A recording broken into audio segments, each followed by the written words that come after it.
sisters, whom I love and long for, my joy and crown, stand firm thus in the Lord, my beloved.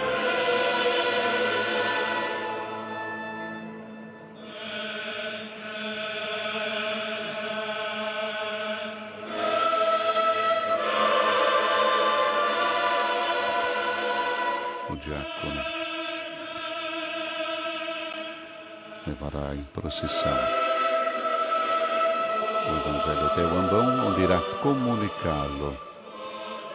Quando recebe a bênção do presidente da celebração, pega o Evangelho então no altar e se dirige ao ambão.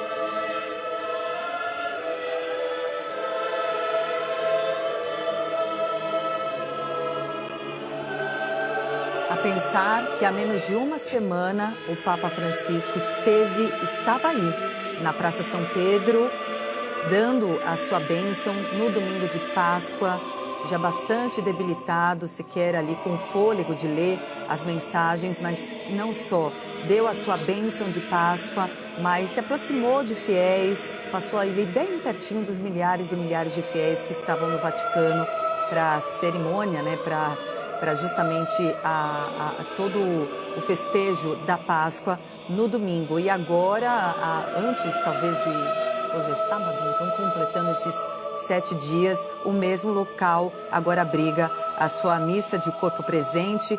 A gente vai ouvindo a tradução de alguns momentos, então, do que é falado agora nessa missa, que é presidida pelo decano do Colégio dos Cardeais, arcebispo da Itália, Giovanni Battista Re, ele que é que tem o período mais longevo dentro do Colégio de Cardeais, mas também vamos ouvindo as músicas que são tocadas aí no funeral, são músicas de canto gregoriano, de algumas partes compostas pelo maestro que comanda a Capela Sistina, músicas em latim, em italiano. Ele mesmo contou, viu gente, que o Papa fazia muita questão de cumprimentar todo o coro da igreja, encorajar principalmente os mais jovens, os meninos que estavam ali engajados dentro da igreja, e que o coro do Vaticano é muito antigo, já remonta a séculos, e que todo o repertório vem inclusive de canções que são compostas pelos próprios membros. Então, algumas dessas músicas que a gente está ouvindo aí. Impressionante ver essa praça lotada até lá ao fim da avenida. Todos os espaços foram ocupados, muito organizado. Tem seções, tem áreas para as pessoas passarem. É impressionante a organização dessa missa, mesmo sendo aberta às pessoas, né? Recebendo tanta gente. São várias etapas, né, desta cerimônia tão importante. Vai durar cerca de 1h30, segundo a previsão. E agora há pouco nós mostramos, inclusive, uma moça falando, era a liturgia da palavra, que é uma parte crucial dessa missa, a missa no catolicismo, claro, romano, que tinha acabado de começar. É um diálogo, né, entre Deus e o povo, onde a Assembleia ouve leituras do Antigo e do Novo Testamento. A primeira leitura foi dos Atos dos Apóstolos, foi lida por Kelsey Gussi em inglês. Agora temos uma nova fala, temos a tradução. Jesus manifestou-se aos seus discípulos e, depois de comerem, perguntou a Simão Pedro: Simão, filho de João, tu me amas mais do que estes? Pedro respondeu: Sim, Senhor, tu sabes que eu te amo. Jesus disse: Apacenta os meus cordeiros. E disse de novo a Pedro: Simão, filho de João, tu me amas? Pedro disse: Sim, Senhor, tu sabes que eu te amo. Jesus disse-lhe: Apacenta as minhas ovelhas. Pela terceira vez perguntou a Pedro: Simão, filho de João, tu me amas? Pedro ficou triste, porque Jesus perguntou 3 vezes se ele o amava. Respondeu: Senhor, tu sabes tudo. Tu sabes que eu te amo. Jesus disse-lhe: apacenta as minhas ovelhas. Em verdade te digo, quando eras jovem, tu te cingias e ias para onde querias. Quando fores velho, estenderás as mãos e outro te cingirá e te levará para onde não queres ir. Jesus disse isso, significando com que morte Pedro iria glorificar a Deus. E acrescentou: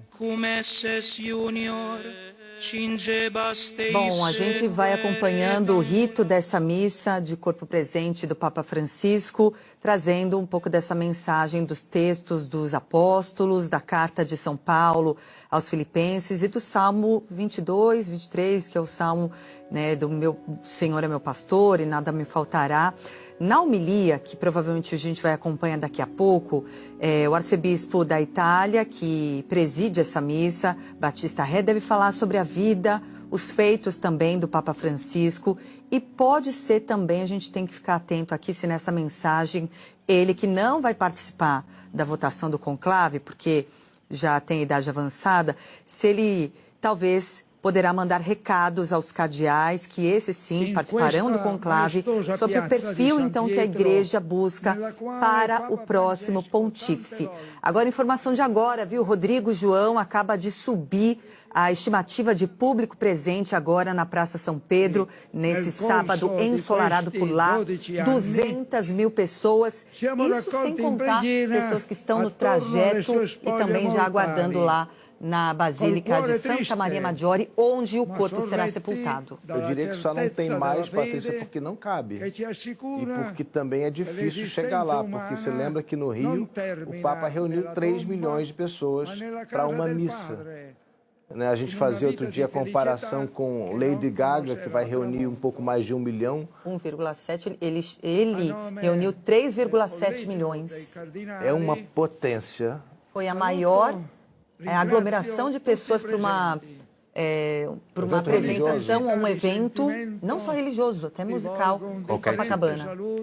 Mas certamente um dos maiores eventos de qualquer forma no mundo, né? Sim, eu diria da história, né? É muita gente.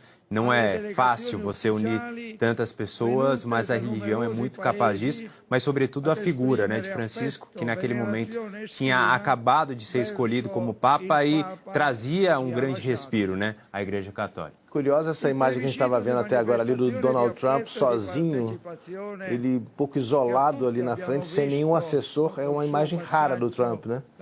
Porque normalmente tem sempre alguns assessores em volta dele, cortejando o Trump, ele está sozinho ali. É raro a gente ver isso. Esse é outro que eu me pergunto, João, Patrícia, o que dirá de sua presença nesse funeral? Porque, primeiro, a declaração dele no momento da morte do Papa foi, a meu ver, bem Trump, bastante Trump, no sentido de não dar ao Papa a importância que ele tinha. Disse apenas, era um bom homem. Isso diminui muito a importância do Papa Francisco. A gente sabe que os dois tiveram problemas desde o começo. Quando o Trump começou com a ideia de construir muro para separar Estados Unidos e México em 2016, o Papa disse que aquilo não era uma atitude de uma pessoa cristã. Donald Trump foi uma grande ofensa, até porque, diante dos eleitores americanos, ele quer se apresentar muito cristão, ainda que isso seja duvidoso. E depois, agora, com essa deportação em massa, o Papa voltou a condenar as atitudes do Trump e os dois voltaram a ter enfrentamentos verbais, não agressivos como foi o Milei, mas duros, apesar de que eles tenham se encontrado em 2017. Então, quando algumas pessoas criticam, Francisco se reuniu com Fidel, isso fala que ele é comunista, isso seria visto como negativo, ou se reuniu com Evo Morales, Francisco se reuniu também com Trump. Com certeza. Agora a gente observa a homilia liderada pelo cardeal Re, como é a cerimônia inteira. A gente vai ouvir. Agora há pouco ele citou: a existência humana não termina no túmulo, quando se referia ao Papa Francisco. Vamos ouvir. Pedro, tu amas-me mais do que estes? E a resposta de Pedro foi pronta e sincera: Senhor, tu sabes tudo, tu bem sabes que te amo.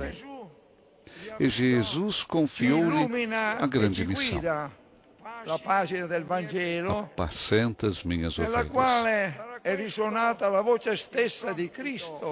E esta será constantemente a tarefa de Pedro e dos seus sucessores.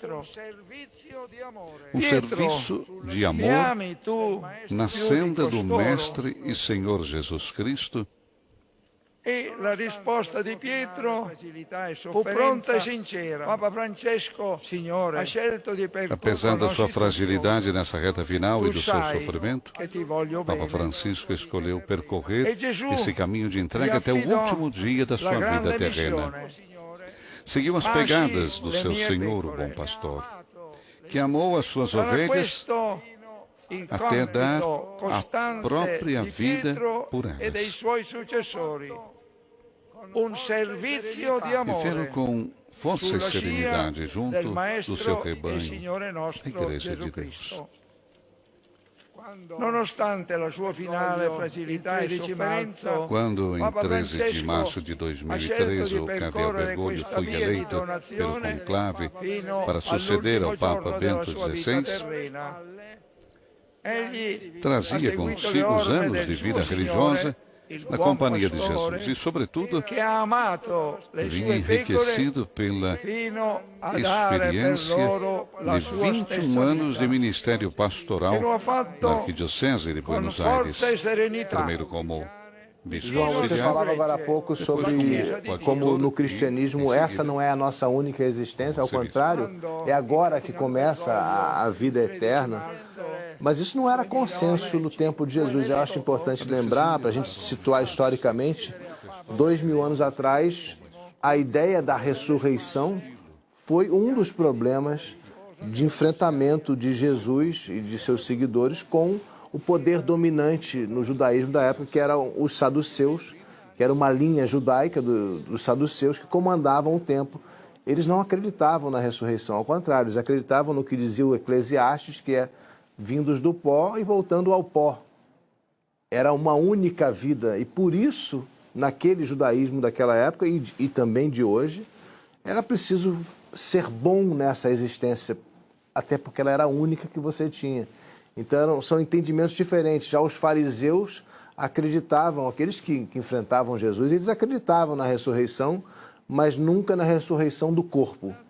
Jesus começa a falar numa ressurreição do corpo, que é uma ideia da terceira linha judaica daquela época, eram 3 linhas importantes, dos essênios, que aí sim acreditavam na ressurreição do corpo. Perfeito. Acredito que o cardeal ainda esteja falando e ainda tenhamos a tradução com a homilia do cardeal Giovanni Battista Re, então, que é o cardeal decano, mais velho do Colégio de Cardeais. Vamos observar, vamos ouvir. Sociedade. E aquilo que o Espírito Santo estava a suscitar na Igreja. Vicino a tutti, con spiccata Com o attenzione vocabulário alle que lhe era persone característico in difficoltà, e com a sua linguagem rica spendendosi de senza imagens e misura, in metáforas, particolare per gli ultimi della terra, procurou gli sempre iluminar os emarginati. problemas do nosso tempo com a È sabedoria stato do un Papa Evangelho, in mezzo alla gente, con cuore aperto verso oferecendo uma tutti. resposta à luz da Inoltre fé è stato un Papa e encorajando-nos a attento viver al nuovo como che cristãos emergeva nella os società desafios e e as da quanto contradições lo desses Spirito anos cheios de Santo mudanças suscitava nella que ele Chiesa. gostava de descrever como Con il uma mudança vocabolario de che gli época. era caratteristico, Tinha uma col grande suo espontaneidade linguaggio e uma ricco maneira di informal de immagine se dirigir a di todos, immagini e di metafore, mesmo às ha pessoas sempre afastadas da cercato igreja, di illuminare con dotado la de grande sapienza del calor humano Vangelo e i profundamente problemi del sensível nostro tempo, aos dramas de hoje, offrendo una Papa risposta alla Francisco luce della partilhou em fede pleno as e angústias incoraggiando a vivere os da sofrimentos cristiani le e as sfide esperanças e do le nosso tempo da contraddizioni di questi globalização. anni di cambiamenti E che com uma amava mensagem capaz de qualificare chegar ao coração das cambiamento di pessoas de epoca. forma direta, Aveva grande spontaneità de e forma una direta maniera e informale imediata, di rivolgersi a tutti, dedicou-se então a confortar anche alle e a persone encorajar. lontane dalla Chiesa. Ascolto, unito ricco di calore umano, di comportarsi, Seu carisma e de acolhimento e de escuta, associado a um modo de se sensibile ai comportar drammi que é próprio da odierni, sensibilidade Papa dos Francesco nossos dias, tocou os ha realmente corações, condiviso le ansie, procurando le despertar. sofferenze. Bom, Energia vamos demais acompanhando nos aí a corações. fala, um momento de homilia da missa de despedida do Papa Francisco. Para você que conectou agora aqui com a gente ao vivo na Band News TV, na tela da Band, o arcebispo italiano faz ali a leitura da homilia. E aí no altar do lado esquerdo, com flores, está o caixão de Papa Francisco, que foi fechado ontem já, ali no momento de cerimônia, dentro da Basílica de São Pedro. Hoje, por volta agora das 5 horas da manhã, o caixão deixou a Basílica de São Pedro e foi posicionado então nesse altar construído ali ao centro, no coração da Praça de São Pedro, onde agora se reúnem mais de 200 mil pessoas, 200 mil fiéis acompanhando, não só fiéis, mas também autoridades religiosas, o colégio de cardeais, sacerdotes, padres, bispos do mundo todo que se dirigiram também ao Vaticano e também mais de 200 delegações de países. São 50 líderes mundiais que estão posicionados exatamente aí, você vai ver do lado de roupas pretas, do lado direito do altar e também mais de 10 monarcas pelo mundo, inclusive vimos aqui a chegada do príncipe William, representando a coroa britânica, o rei da Espanha, o rei da Suécia e muitos outros. Só compartilhando um pouquinho do andamento da missa, então a gente já passou pela introdução, a liturgia da palavra, agora a parte da homilia, ainda teremos uma oração universal pelos povos, pelas nações. Na sequência, tem os ritos da Eucaristia, da comunhão, da última recomendação, do adeus, a súplica da Igreja de Roma e ao fim da missa, que vai acontecer depois desse momento de muitas palavras, o caixão do Papa será então, vai partir para cortejo lá para a Basílica de Santa Maria Maggiore, onde ele escolheu ser sepultado. Então, só se a gente colocar aqui uma conta, 250 mil pessoas estiveram presentes nos 3 dias de velório e mais 200 estão agora na Praça de São Pedro. Então, já temos quase 500 mil de pessoas entre os 3 últimos dias e hoje, sem contar em tantas outras que ainda vão acompanhar cortejo e o sepultamento. Detalhe é que o corpo do Papa Francisco, já sepultado no domingo, João, já poderá ser visitado na Basílica de Santa Maria Maggiore. Havia até uma conversa de que talvez não fosse tão cedo essa visitação, mas isso já foi confirmado e a gente vai voltar a ouvir mais um trecho da homilia que acontece agora, direto da Praça São Pedro.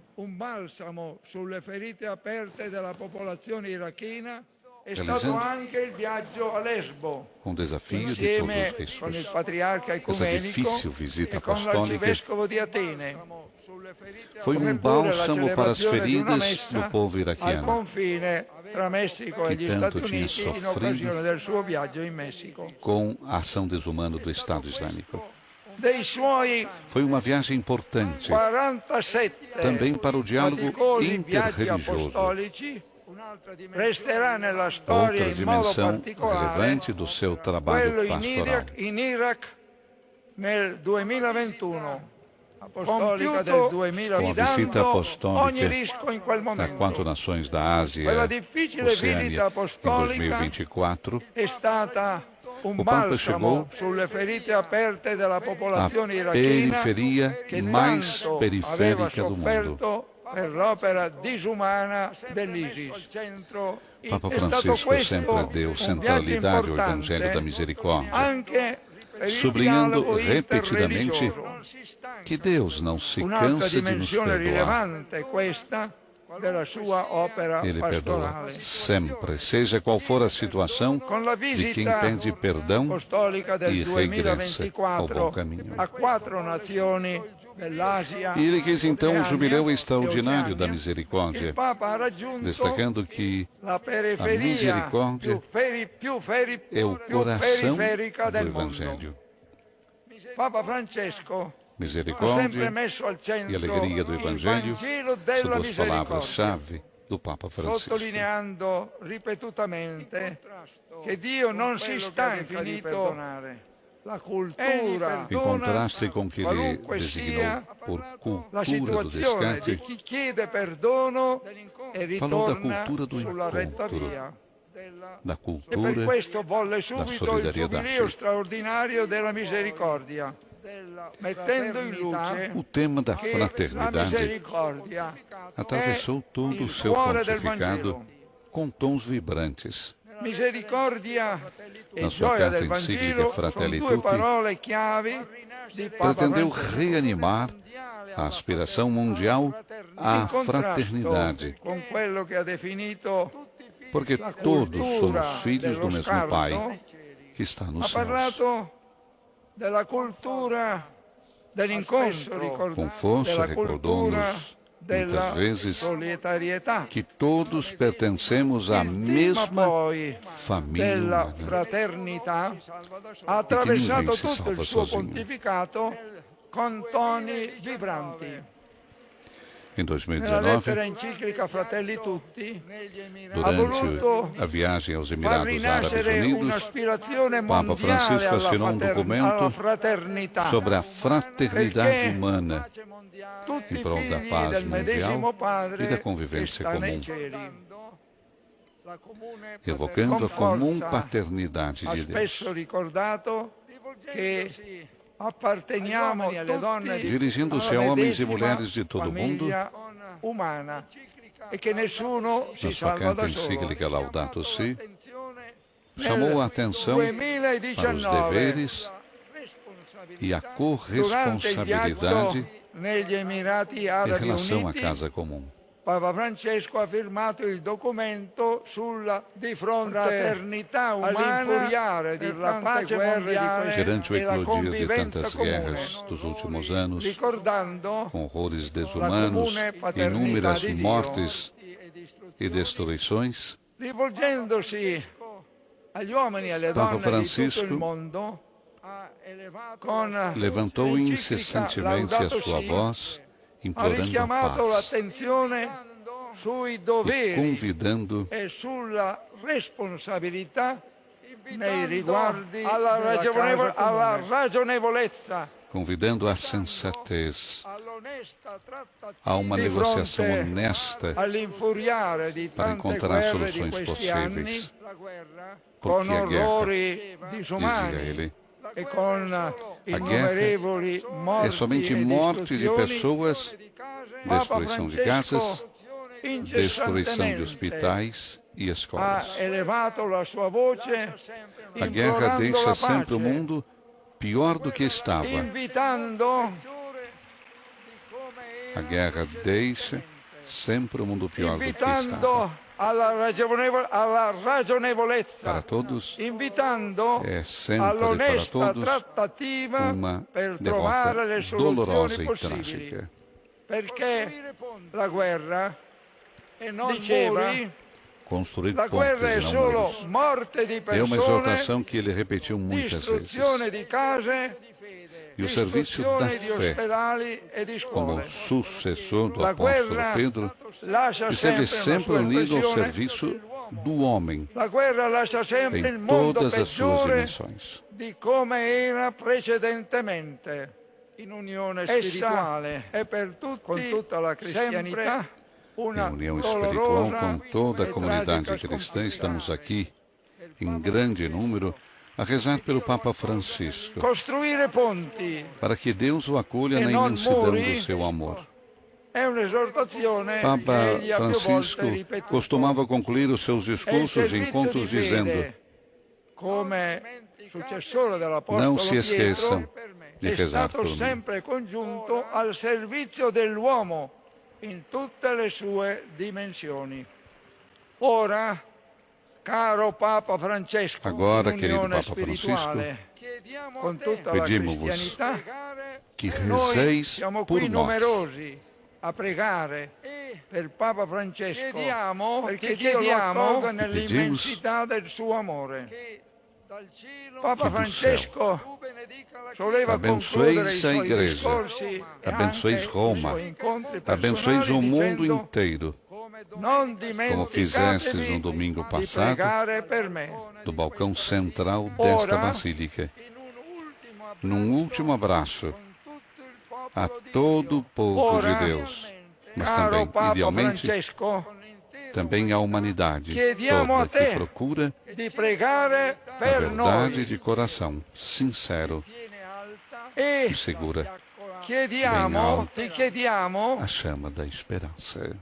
che dal cielo Conclui assim tu benedica la Cardeal Chiesa, Giovanni Battista Re, benedica Roma, decano do Colégio benedica il mondo Cardinalício, intero, a sua come domenica homilia na scorsa missa das hai Ezequias fatto dal pelo balcone Romano di questa Pontífice basilica, Francisco, em in un que ultimo abbraccio traça con tutto il pouco popolo é di uma Dio, ma linha idealmente existencial anche con pastoral l'intera também do umanità, nosso Papa con Francisco. l'umanità Silvanei, che ouvindo esta cerca la homilia do verità con cardeal cuore decano do Colégio sincero Cardinalício, e tiene Giovanni alta Battista Re, la retomando, como fiaccola você disse, della speranza. o magistério do Papa Francisco, o seu ensinamento. Uma coisa que me vem à mente, eu gostaria, quem dera e esperamos que os líderes mundiais que se encontram aqui, numerosos, depois tenham o cuidado de ler esta homilia desta celebração, porque, como dissemos, o Papa Francisco foi também uma voz... Estamos aqui acompanhando essa missa de corpo presente do Papa Francisco, ao final aí a mensagem de homilia, né, o trecho de homilia da missa, e eu e Rodrigo acompanhávamos aqui atentamente, passando por várias bandeiras, né, que foram marcos desses 12 anos de papado de Francisco. Algum te chamou mais atenção, Rodrigo? Eu chamaria atenção, Patrícia, o cardeal Giovanni Battista Re falando sobre o Papa que buscava o contato pessoal. O Papa Francisco se posicionou muitas vezes contra uma postura cada vez mais comum de as pessoas evitarem o contato, usarem o telefone como barreira, e a construção de muros também no sentido político que ele combatia, tudo apareceu nesse discurso. É um discurso que remonta à pregação de Jesus Cristo. É uma volta realmente, uma tentativa que o Papa Francisco teve de volta aos valores cristãos básicos, originais, que muitas vezes se perderam em muitos papados, quando, especialmente antes da entrada de Francisco, o que aconteceu foi que a Cúria Romana tomou conta do Vaticano, criou-se uma grande rede de corrupção e lavagem de dinheiro lá dentro, e o Papa realmente começava a perder poder. A gente viu isso acontecendo com Bento XVI, que renunciou em 2013, dizendo, inclusive, que não tinha mais condição de ser Papa, mas também reconhecendo nisso a sua impossibilidade de governar. Ele tinha um problema além do problema financeiro e corrupção, tinha a questão da pedofilia dentro do Vaticano, e tudo isso estava levando a uma perda de fiéis muito grande. Francisco entrou com todos esses problemas e em todos esses segmentos ele foi bem sucedido. Um grande combate bem sucedido à pedofilia, à questão financeira, e agora a gente vê a volta dos fiéis, vem aumentando o número de fiéis católicos. A brasileira Bianca Fracalvieri falando. Foi um breve fala. Busquem incessantemente o caminho da paz. Ela é a brasileira Bianca Fracalvieri, ela é responsável pela leitura em português, então, dessa oração universal, que é conhecida como oração dos fiéis, durante a missa de funeral do Papa Francisco. É cobertura ao vivo, né, Rodrigo? A gente vai aqui analisando, conversando, entrevistando e de olho aqui em tudo que está acontecendo para chamar a atenção do nosso telespectador pela tela da Band e da Band News TV em transmissão simultânea. Aqui reforçando também a nossa cobertura ao nosso lado, aqui meu e de Rodrigo, Beatriz Ferretti conosco a partir de agora, editora de assuntos internacionais, e o jornalista Márcio Campos também, que vai poder conversar bastante com a gente sobre o legado de Papa Francisco. Bom dia para vocês. Bem-vindos. Bom dia, Patrícia. Bom dia, Rodrigo. Bom dia, Márcio. Olá, Beatriz. Oi, Patrícia, Rodrigo. Olha, eu diria, é uma alegria estar aqui com vocês, né? Na verdade, não tem como dizer isso, porque a gente está participando de um velório, de um sepultamento, mas é uma alegria poder falar de Papa Francisco, né? Do legado que ele deixou, de toda a herança que ele deixou, e como o Rodrigo já vem pontuando desde o início da transmissão hoje que eu venho acompanhando, né? Houve uma mudança aí, né, Rodrigo? Houve uma guinada muito importante, não de dogmas da igreja, não de regras da igreja, mas de maneiras de se expor, né? Não só para dentro da igreja, como para fora também. Francisco foi responsável por muita coisa importante e mexeu, sacudiu o mundo, né? Exato. Beatriz Ferretti conosco também para, ao longo dessa cobertura, nos atualizar aqui sobre dados internacionais, o que a imprensa também está repercutindo, né, Beatriz? Pois é, Patrícia, a gente está acompanhando aqui também as informações divulgadas por autoridades de Roma, que já confirmam, como vocês trouxeram, a presença de mais de 200 mil fiéis, as mais de 140 delegações internacionais, 50 chefes de Estado, e a gente destaca essa diversidade, essa universalidade durante essa cerimônia de missa que acontece no início do funeral do Papa Francisco. E para entender tudo isso, esse contexto, e para fazer uma análise ainda mais aprofundada sobre esse momento histórico que a gente está presenciando hoje diretamente do Vaticano, temos mais um convidado para integrar a nossa equipe aqui, é o professor Igor Alves, ele que é doutor em História da Cultura e professor de Relações Internacionais. Professor Igor, obrigada pela presença, um bom dia para o senhor. Bom dia, eu que agradeço o convite. Bom dia, Patrícia, Rodrigo, Márcio, Beatriz. É um prazer estar aqui com vocês. Bom dia também a todos os espectadores do Grupo Band.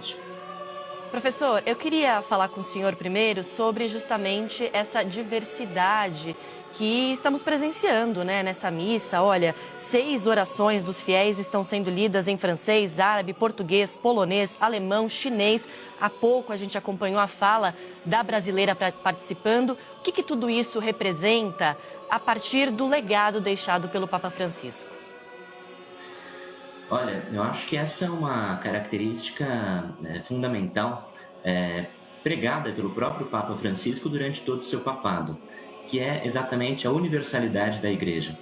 Então, quando o Papa Francisco ele se propõe visitar diferentes lugares do mundo, quando ele faz indicação de cardeais de diferentes lugares também do mundo que nunca haviam tido um posto de cardeal, na verdade é um convite do Papa Francisco para que este mundo esteja unido, para que a Igreja esteja unida. Um Papa que sempre pregou muito pela diversidade, um Papa que sempre procurou descentralizar a Igreja Católica do seu caráter europeu. Então, não me surpreende a presença de tantos fiéis e tantas pessoas de diferentes países do mundo compondo não apenas a missa litúrgica de despedida do Papa Francisco, como também agora, como a gente pode ver nas imagens, essa Praça de São Pedro repleta, lotada de fiéis, certamente pessoas do mundo inteiro que estão acompanhando também a missa de funeral do Papa Francisco. Professor, o senhor falava da aproximação de Francisco, da diversidade que ele procurava, mas isso gerou também muita crítica. A gente viu enfrentamentos com lideranças, especialmente conservadoras, que fizeram críticas graves, como, por exemplo, Javier Milei, que está nessa cerimônia agora, como, por exemplo, Donald Trump, que está nessa cerimônia nesse momento. Como é que o senhor vê a presença de líderes que eram opositores de Francisco? Bom, essa é uma questão interessante, né? A gente não pode nunca tirar de vista que o Papa Francisco, além de líder espiritual, ele também representava o Estado do Vaticano como chefe de Estado. Naturalmente que, pela sua importância frente, né, ao mundo de fiéis, se a gente olhar para a Igreja Católica, ela tem 1 bilhão e 400 milhões de fiéis. Isso é uma população como a população da China, como é a população da Índia. Por que eu digo isso?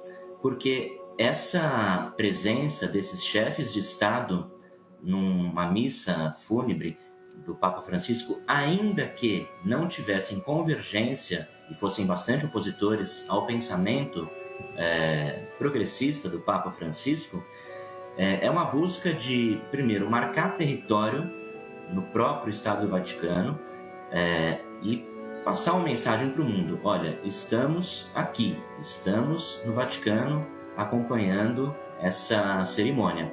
E mais, no caso do Donald Trump, principalmente, essa presença dele dialoga diretamente com os católicos do próprio país, do próprio Estados Unidos.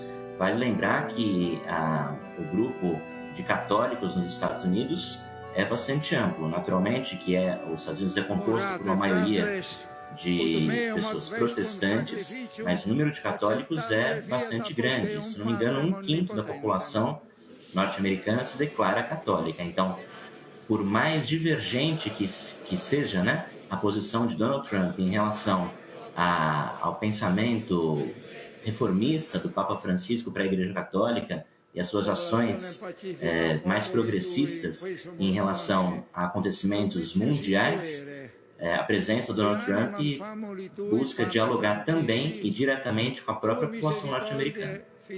Dos católicos americanos, mas a maior oposição dentro da igreja ao Papa veio justamente dos Estados Unidos com o cardeal Raymond Burke. O senhor acha que Donald Trump está hoje no Vaticano querendo influenciar os rumos do conclave? É para isso que ele está lá? Olha, essa questão ela sempre vem à tona também. Será que Donald Trump está lá para influenciar o conclave? Eu não descarto a possibilidade. Acho que, inclusive, todos os chefes de Estado que comparecem ao funeral do Papa Francisco e que, de certa forma, estão também interagindo direto ou indiretamente com os cardeais que participarão do conclave, né, com o colégio cardinalício, podem tentar fazer algum tipo de pressão, de influência, ora, né, seja para escolher eventualmente um novo Papa, no caso Trump, norte-americano, conservador, ora para uma escolha de um novo Papa com caráter mais progressista, moderado ou conservador, embora eu acredite que o conclave ele seja uma instituição que se blinda a essas pressões exteriores. Então, acredito que, ainda que Donald Trump procure fazer algum tipo de pressão para conseguir influenciar o conclave, eu particularmente não acredito que o conclave se permita dessa forma, né, ceder a pressões externas no momento de escolha do novo Papa. Agora, Rodrigo e professor, rapidamente, só um apontamento. A imprensa internacional repercutiu muito ontem um grafite que apareceu nos muros do Vaticano dias antes do funeral, justamente fazendo uma crítica a esses líderes presentes na despedida do Papa Francisco. Então, é um grafite que foi atribuído pelo artista de rua Banksy e há um balão, assim, simbolizando o Papa Francisco e ele questionando com uma lista na mão, mas quem convidou esses líderes? Então, justamente fazendo essa crítica que vocês discutiam agora. Sendo ou não Banksy, né? Porque não dá para saber se foi, mas é muito bom, né? É muito bom e faz todo sentido nesse momento. Márcio tem uma pergunta, né, Márcio? Professor Igor Alves, Papa Francisco estava muito presente, preocupado com Gaza, né? Ligando praticamente todos os dias, e ele dizia que ligava, né, conversava com a paróquia de Gaza para poder saber como foi o dia. Ele simplesmente queria ouvir, né, aqueles católicos ou aqueles seres humanos que estavam ali na mira dos bombardeios.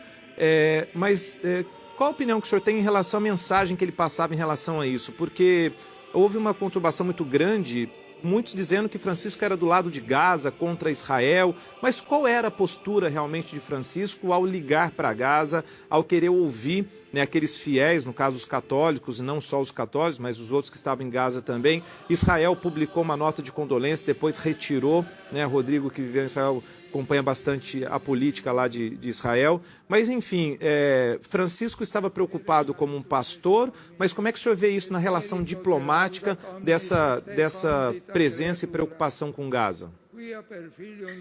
Tem algumas coisas que acho que a gente pode pensar a respeito. A primeira delas é na própria trajetória do Jorge Mário Bergoglio, desde os seus tempos na Argentina, até mesmo quando ele se transforma Papa Francisco.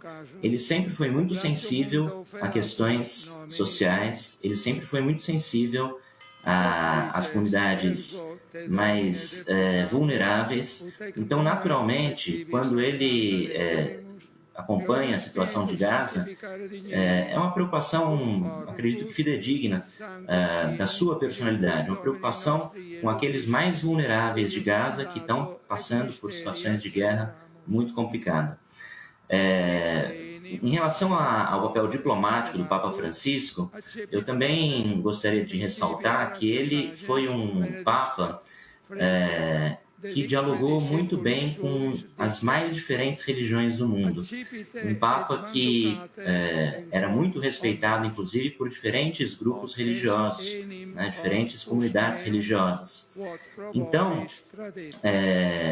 claro, numa situação de guerra, e o Papa preocupado com a situação de um dos lados, pode soar como um apoio político, um apoio diplomático a um dos lados da guerra. Muito embora eu acredite que a real preocupação do Papa Francisco aí não era política, era uma preocupação, como eu disse, com os mais carentes, com aqueles que naquela situação estão mais vulneráveis.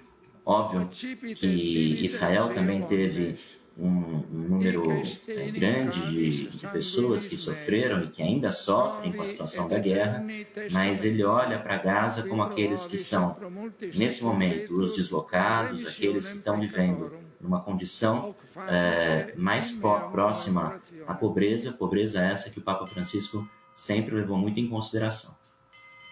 Mortes de Gaza que preocupavam, né? Uma questão humanitária também, né? Professor, já vou te fazer uma pergunta, só queria destacar o momento da cerimônia agora, que é o momento de consagração de pão e do vinho, um momento muito tradicional das celebrações católicas. A gente já passou pelo momento de leituras dessa missa, dos cânticos também, da homilia, que foi exatamente ali um momento mais incerto, né? Não se sabia o que seria dito pelo cardeal Batista, falando sobre a história do Papa Francisco, sobre todo o legado do seu papado.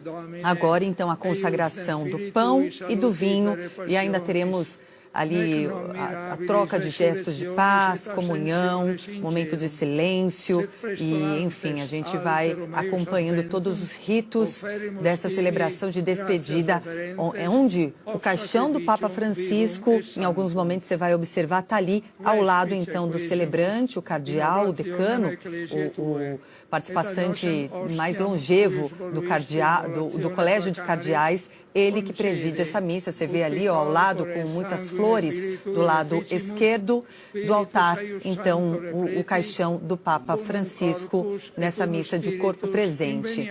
Professor, durante a homilia, o decano destacou o olhar do Papa para os imigrantes e falou isso ao lado ali da presença de muitos líderes internacionais, líderes inclusive europeus, que também foram muito criticados pelo Papa sobre essa questão dos refugiados, Donald Trump também, essa questão no Oriente Médio. Como é que você vê todo o debate levantado pelo Papa Francisco a respeito desse assunto, desde o início do seu papado, inclusive?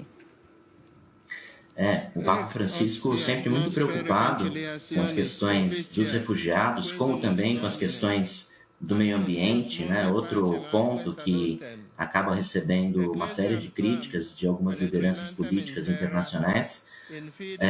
O Papa ele teve ações muito importantes no auxílio de pessoas refugiadas, inclusive fez uma série de homilias a respeito, com o intuito de trazer à tona a importância de que os países acolham de forma humanitária esses refugiados. E, claro, a questão dos imigrantes também, que principalmente nos Estados Unidos, esse final do papado, né, do Papa Francisco, volta com força agora, com um problema a ser encarado. Eu fico aqui me perguntando os desafios que o próximo Papa, né, que em breve nós descobriremos, terá para lidar com essas situações, porque o Papa Francisco ele deixa como marca um legado muito humano.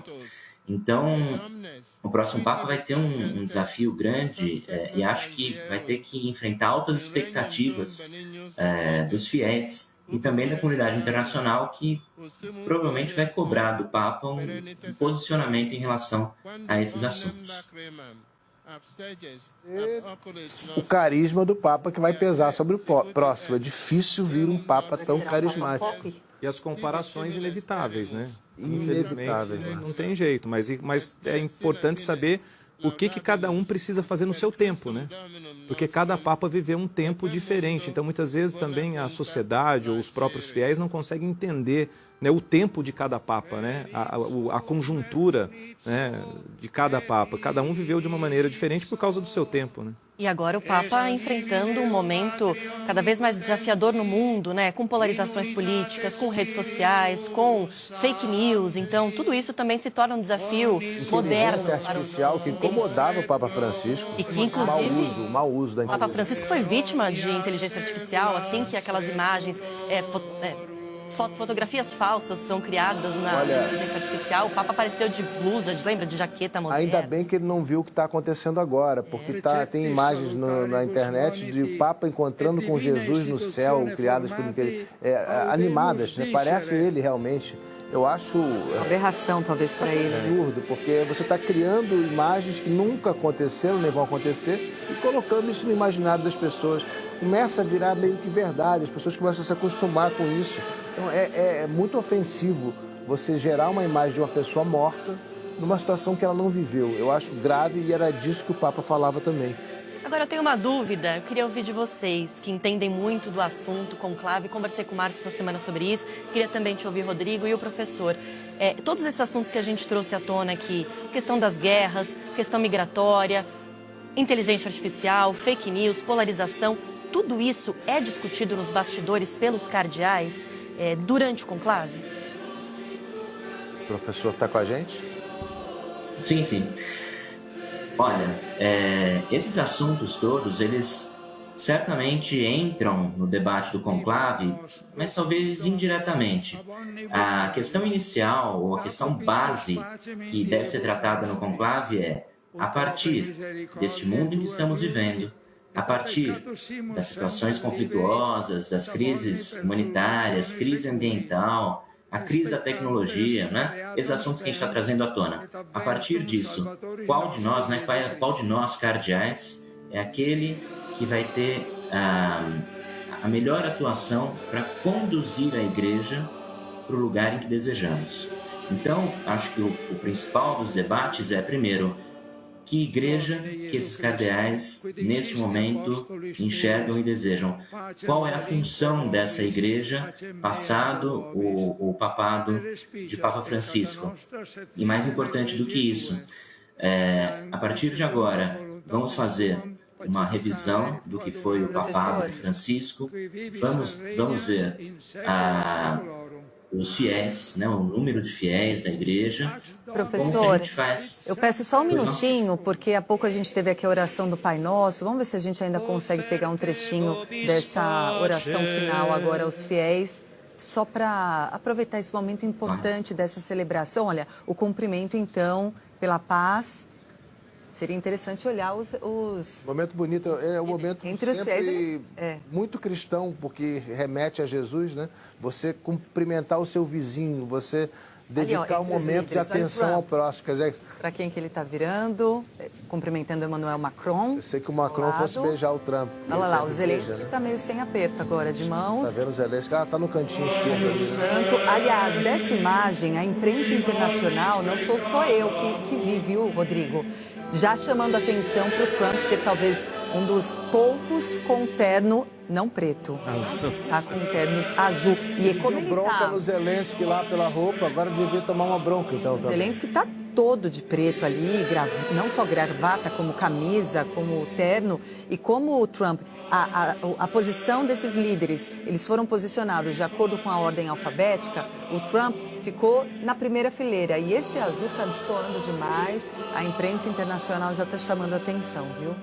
Ele que deu bronca, né? Lembra? Vocês lembram a repressão que foi lá contra o Zelensky porque ele não estava de terno na Casa Branca? Isso é uma questão de protocolo, né? E eu não sei se vocês já citaram aqui, eu estava ouvindo o Rodrigo falar mais cedo, né, de João Braz de Avis, né? João Braz de Avis, o cardeal, ele estava no avião quando nós viemos para a Jornada Mundial da Juventude, ele era o grande assessor do Papa naquela viagem para o Brasil, né? O cardeal João Braz de Avis. Tivemos também Dom Cláudio Umes, né, como prefeito lá de um dicastério, que também era um ministro, né? Responsável pelo nome Francisco. Responsável pelo nome Francisco. Eu perguntei isso para ele, inclusive, na reunião dos bispos do Brasil com o próprio Francisco aqui no Brasil. Ele admitiu isso? Ele assumiu essa... Ele falou, não foi tão bem assim, não, né? Ele quis ser simples, ele quis... Vamos aí, vamos explicar para quem não entende essa história, né? O Márcio, como assim, responsável pelo nome Francisco? Pois é, Dom Cláudio Umes, né, aparece lá na sacada do Vaticano, para todos... quando o Papa é anunciado, bem do lado de Papa Francisco. Um sorriso muito bonito, né? Nossa, que cena aquela, né, Rodrigo? Que coisa espetacular aquilo. Só que antes daquilo ali, assim que Bergoglio foi eleito, Francisco mesmo já contou essa história de que Dom Cláudio Umes, o brasileiro Dom Cláudio Umes, assim que Bergoglio é anunciado como Papa, vencedor da votação, ele pede para Bergoglio não esquecer dos pobres, né? Dom Cláudio Umes, que é um franciscano, né? E pede para o Papa, para Bergoglio não esquecer dos pobres, e ele diz que se sentiu inspirado naquele momento em de ter o nome Francisco, né? Mas eu estou falando, busquei Dom João Braz de Avis, Dom Cláudio Umes, né, para falar da presença dos brasileiros no Vaticano. Vocês estavam citando agora há pouco aqui, como a Sônia citou o vice Camelengo, né? Mas tem um padre, um senhor, né, brasileiro, que é carioca e que era de extrema confiança de Papa Francisco, né? O padre Bruno Lins, que era chefe de protocolo do Vaticano, assim, está lá no Vaticano há um tempo também, se eu não me engano, desde 2020 ou 2021, não me recordo, porque nós falamos ali dos ternos, da cor do terno, uma questão protocolar ali, né? Para quem está presente lá, isso é muito importante, e me lembrei agora de Bruno Lins, né? Um dos brasileiros mais próximos ainda de Papa Francisco durante esse período todo lá no Vaticano. Beatriz tinha levantado a questão sobre como vai ser dentro do conclave. O professor falou das questões externas, mas acho importante destacar as questões internas da igreja. A meu ver, o que mais vai pesar agora é como os cardeais querem que a igreja se posicione em questões doutrinárias. O Papa Francisco, as pessoas ressaltam muito toda a visão dele externa, a política externa dele, mas ele confrontou muitas questões importantes dentro da igreja, e eu acho importante destacar que ele tocou num ponto que é muito sensível, que é a questão da aceitação dos homossexuais, que não é aceito pelos conservadores. Esse ponto remete às cartas de São Paulo. São Paulo tem diversos momentos na carta aos Coríntios e especificamente na carta aos Romanos, em que São Paulo primeiro diz que os homossexuais não terão direito ao reino de Deus e depois condena os homossexuais à morte. Então, quando o Papa Francisco acolhe os homossexuais, ele tem um enfrentamento doutrinário com São Paulo, que é uma das estátuas que a gente vê aí na frente da Basílica, a outra é de São Pedro, que é um dos pilares do cristianismo. Então, esses cardeais mais conservadores estão furiosos com essa atitude e com outras atitudes de abertura, de mudança em tradições que são milenares na igreja. Isso incomoda, isso vai pesar no conclave. Bom, só um minutinho, Márcio, só quero ressaltar o momento agora dessa missa de despedida de Papa Francisco, um momento também muito tradicional das celebrações católicas, um momento, olha, você vê ali os integrantes da Igreja Católica oferecendo a comunhão Eu aos achei que não fiéis. fosse possível, mas eles estão Eu fazendo. também pensei, quando, no primeiro momento, a gente viu apenas ali os cardeais, imaginei que tivesse sido restrito aos cardeais, os religiosos, né? Mas do seria alto não escalão. cristão se fizessem isso. Pois é, mas eles estão também passando isso aos milhares de fiéis que estão na Praça São Pedro. Será que dará conta? E provavelmente também devem oferecer aos líderes, mas isso, essa imagem Também, a gente também não estão captou. comungando, também. Estão comungando, Beatriz? Os líderes também. Bom, a imagem do Trump ali ao centro, então só para a gente salientar esse momento importante e provavelmente na sequência aquele momento de uma oração mais silenciosa. Márcio. O Rodrigo falava dos cardeais conservadores. Ontem a gente teve uma declaração que me surpreendeu muito, né? Do cardeal Dom Miller, da Alemanha. Não sei se você acompanhou ele. A declaração de ontem não. Ele dizendo que acabou, é o fim da era, né? Um jornal, não me lembro se foi um espanhol, o que foi, Dom Miller, o cardeal Miller da Alemanha, considerado um dos ultras conservadores, dizendo acabou a era Francisco. A impressão que eu tive é que faltou só ele dizer assim, graças a Deus acabou a era Francisco. Pelo tom que você colocou, eu também ouvi isso. Do jeito que... Porque, na verdade, quando você lê alguma coisa, você coloca algumas interpretações, né? E pode não ser isso que quer passar. Mas Dom Miller falou, acabou a era Francisco. Então a impressão que eu tive é assim, graças a Deus acabou a era Francisco, né? Para a gente notar o quão tenso vai poder ser esse conclave. E quando o professor, né, professor, igual o senhor diz, né, das questões que vão ser tratadas no conclave, essas questões já estão sendo tratadas e eu não sei quais foram os números de debates que aconteceram no último conclave, mas agora já estão acontecendo as congregações gerais, né, que são as reuniões dos cardeais, os cardeais chegam no Vaticano, eles já começam a ter as reuniões e nessas reuniões acontecem os debates sobre o que o Rodrigo disse também, dos temas internos da igreja, ou seja, como é que está a igreja católica hoje, qual é o cenário da igreja católica, o que Francisco deixou de legado e o que a igreja vai viver daqui para frente. Então, assim, muita gente não sabe, mas o Papa nasce daí. Né? É do perfil. Então, primeiro se traça o perfil do que se quer de um Papa dali para frente e não candidatos que se colocam como papáveis lá na hora. E os debates que vêm acontecendo, vem tendo intervenções de 30, 40 pessoas, 30, 40 cardeais já falando, já se expondo. Então eu fico curioso para saber como um cardeal como Dom Miller, por exemplo, né, dando uma entrevista como essa, antes mesmo, né, de chegar ao conclave, o que ele não vai falar na hora que for a vez dele falar, ou Dom João Braz de Assis, que você diz que tem uma certa influência, ou o próprio Dom Odilo, né? Então, assim, é uma pena que a gente não pode acompanhar esses discursos lá. Nossa, que isso! Não vai saber nem depois Nem do que depois. aconteceu, porque ele sequer, durante esses dias de conclave, que são dias que a gente nem sabe quanto tempo vai durar, né? Porque a decisão vai sair deles, eles não podem ter nenhum contato com o mundo exterior, né? Eu queria só fazer uma pergunta pro professor, pode, diante disso? Eu não sei se o Rodrigo está... Não, para saber até que ponto, professor, eu sei que isso não se trata de relação internacional, diplomacia, mas uma declaração dessa, antes de entrar para o conclave, um cardeal tão importante, né, e Dom Miller, que sempre se posicionou contra, né, fez cartas, né, posicionando contra o Francisco, até que ponto uma fala dele, antes de uma votação, influencia os outros cardeais, por exemplo? Antes, eu só quero ressaltar que eu concordo muito com o Rodrigo. Acho que neste momento a pauta principal do conclave será as questões internas da igreja. É claro que os assuntos externos vão embasar bastante os debates, mas acho que a questão fundamental nesse momento realmente é o futuro da igreja a partir das reformas que o Papa Francisco fez, né? Vão continuar as reformas ou vão estabilizar um pouco a igreja agora, né?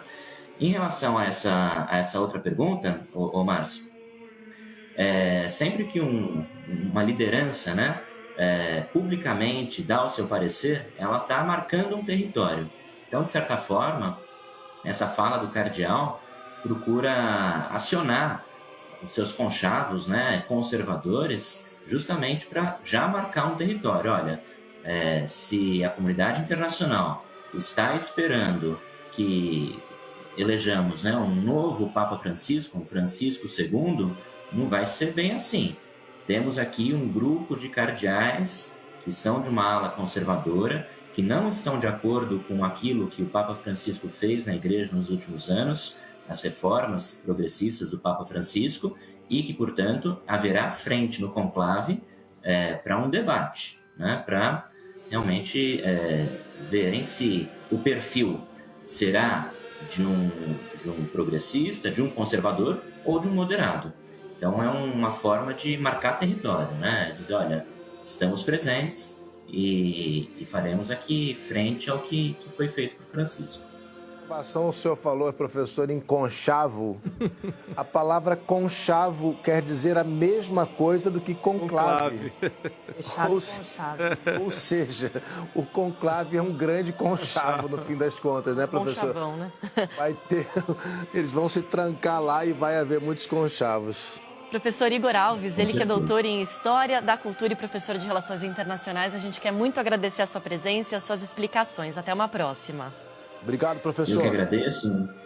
Bom, seguimos Eu que aí. agradeço. Um forte abraço a todos da Band News. Professor, muitíssimo obrigada pela entrevista e eu não sei vocês, mas essas imagens é uma mais linda que a outra. Essa é a mais bonita que eu vi até agora, Patrícia. Agora, gente, eu quero dizer para vocês uma imagem. Eu tô assim com todos os jornais internacionais abertos aqui. Tem uma imagem que está em destaque nesse momento.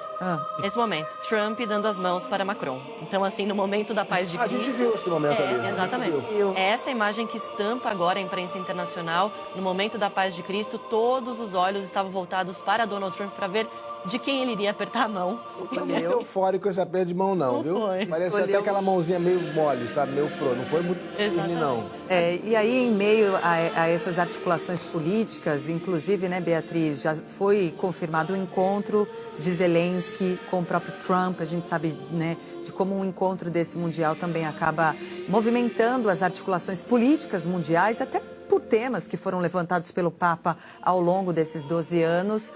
A gente vê no meio de tudo isso as imagens de fé, de devoção, de quem está aí simplesmente para se despedir do corpo, né? Porque a alma, essa já se foi, mas se despedir, orar pela alma, pelo descanso de Francisco em um caixão extremamente simples, né, Márcio? Se a gente for comparar com caixões de outros papas que eram ali, digamos, triplamente blindado, isso a pedido do próprio Papa Francisco, que inclusive teve ali uma medida importante de simplificar essas cerimônias fúnebres, de funerais papais, de inclusive pedir para que os caixões ficassem a uma altura menor, mais próximas do olhar dos fiéis, né, Márcio?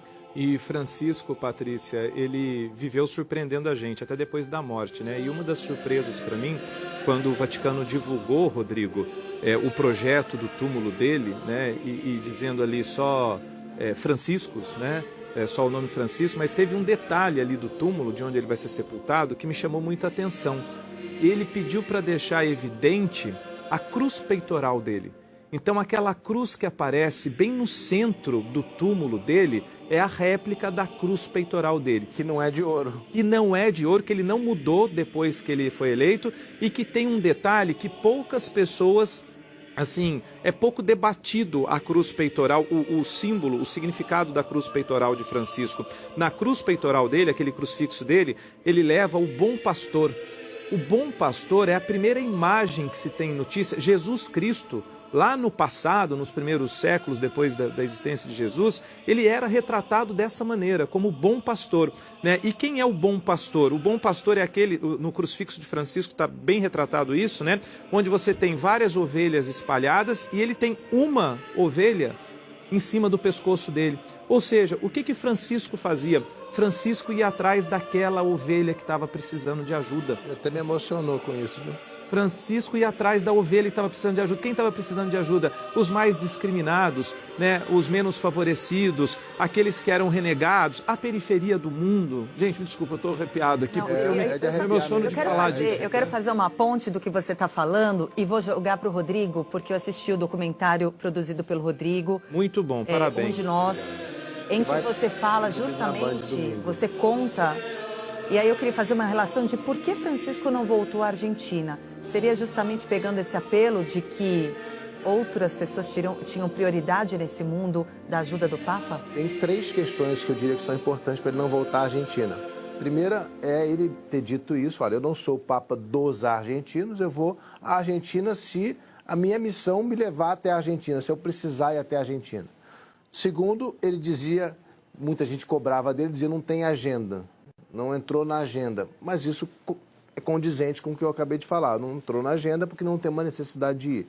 A terceira razão é o que a gente falava um pouquinho antes de você, Márcio e Beatriz, chegarem, que é a questão política, que na Argentina é ainda mais forte. Existe uma oposição muito grande ao Papa na Argentina. Ele virou um alvo fácil de candidatos a presidente na Argentina quando ele era cardeal.